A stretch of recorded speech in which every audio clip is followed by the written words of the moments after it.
Bismillahirrahmanirrahim. Assalamualaikum warahmatullahi wabarakatuh. Halo semuanya, saya Enda Zakiatun Najah M.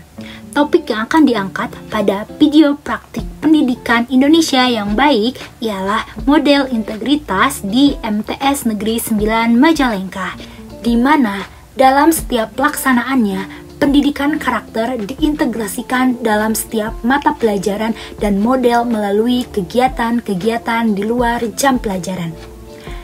Pendidikan merupakan sebuah langkah penting untuk memajukan sebuah negara.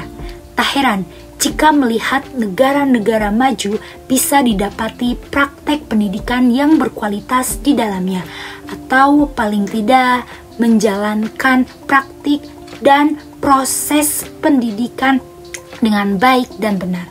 Sebagai contoh, Jepang dengan kekalahannya dalam Perang Dunia II melihat pendidikan sebagai cara untuk membangun kembali negara yang hancur. Yang ditanyakan oleh kaisar waktu itu bukan berapa uang atau harta yang tersisa, tetapi berapa guru yang masih hidup dan bisa mendidik.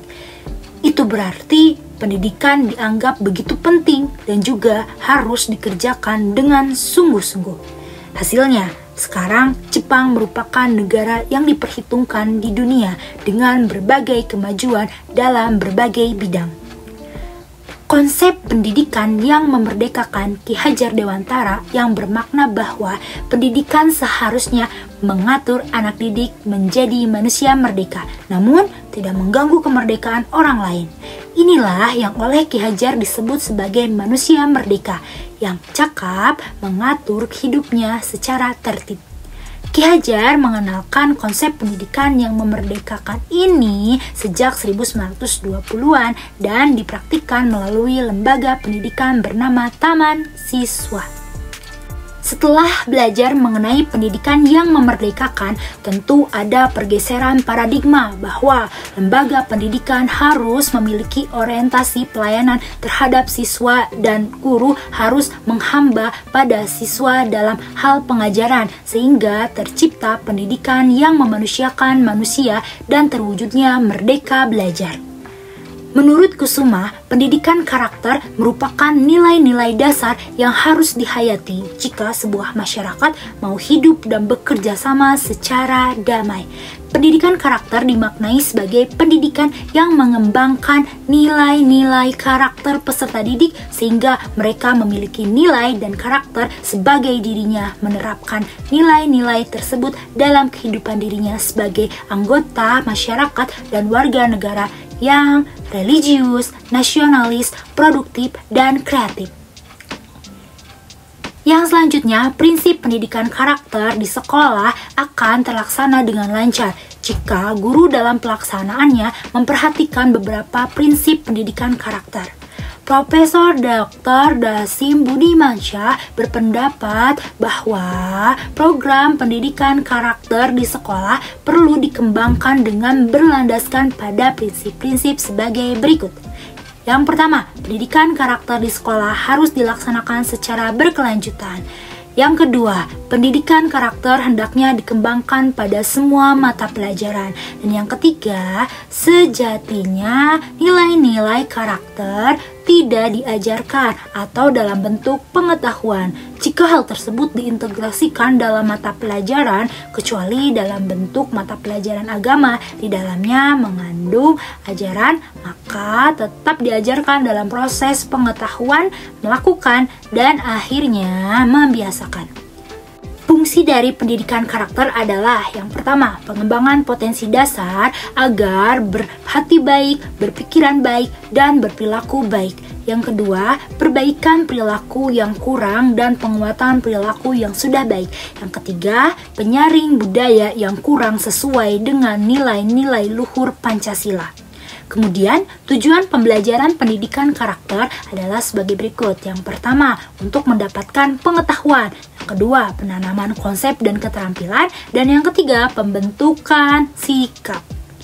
Selanjutnya ada metode yang ditawarkan An-Nahlawi dalam buku Heri Gunawan, Pendidikan Karakter, Konsep dan Implementasi tersebut. Yang pertama ada metode hiwar atau percakapan. Yang kedua, metode kisah atau cerita. Yang ketiga, metode uswah atau keteladanan. Dan yang keempat, metode pembiasaan.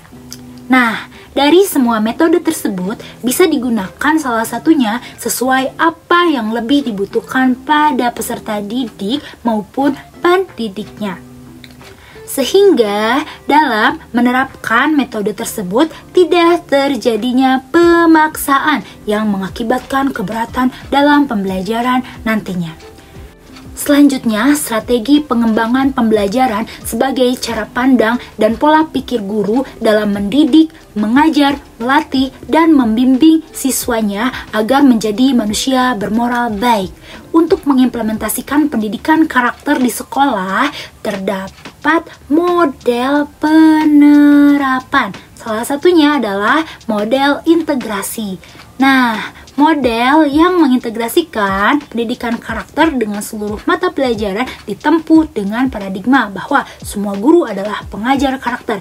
Semua mata pelajaran diasumsikan memiliki misi moral dalam membentuk karakter positif siswa. Jika semua pendidik karakter hanya menjadi anak tiri, maka kini harus dijadikan poin utama. Artinya, pendidikan karakter tidak lagi terpisah dengan bentuk pendidikan yang sifatnya kognitif dan akademik. Formatnya, jika di tingkat dasar, pendidikan karakter itu tidak harus menjadi mata pelajaran sendiri, tetapi cukup menjadi semacam kurikulum tersembunyi atau hidden kurikulum yang diselipkan di berbagai mata pelajaran. Seperti praktik pendidikan yang baik yang sudah dilaksanakan di MTS Negeri 9 Majalengka adalah model integritas, yakni kegiatan pendidikan, kegiatan karakter yang diintegrasikan di setiap mata pelajaran seperti kegiatan membaca Quran sebelum melaksanakan pelajaran dan juga membaca doa hendak memulai pelajaran. Dengan seperti itu, peserta didik telah mencapai penilaian secara spiritual. Nah, di bawah ini ada beberapa contoh kegiatan pendidikan karakter berdasarkan model integrasi di MTS Negeri 9 Majalengka. Yang pertama, pada mata pelajaran IPA, mengintegrasikan mata pelajaran dengan pendidikan karakter seperti tanggung jawab sebagaimana telah dijelaskan pada penjelasan sebelumnya pada nilai-nilai pendidikan karakter, yaitu tentang tanggung jawab peserta didik diajarkan bertanggung jawab dalam membawa bahan penelitian eksperimen yang akan dilaksanakan pada mata pelajaran.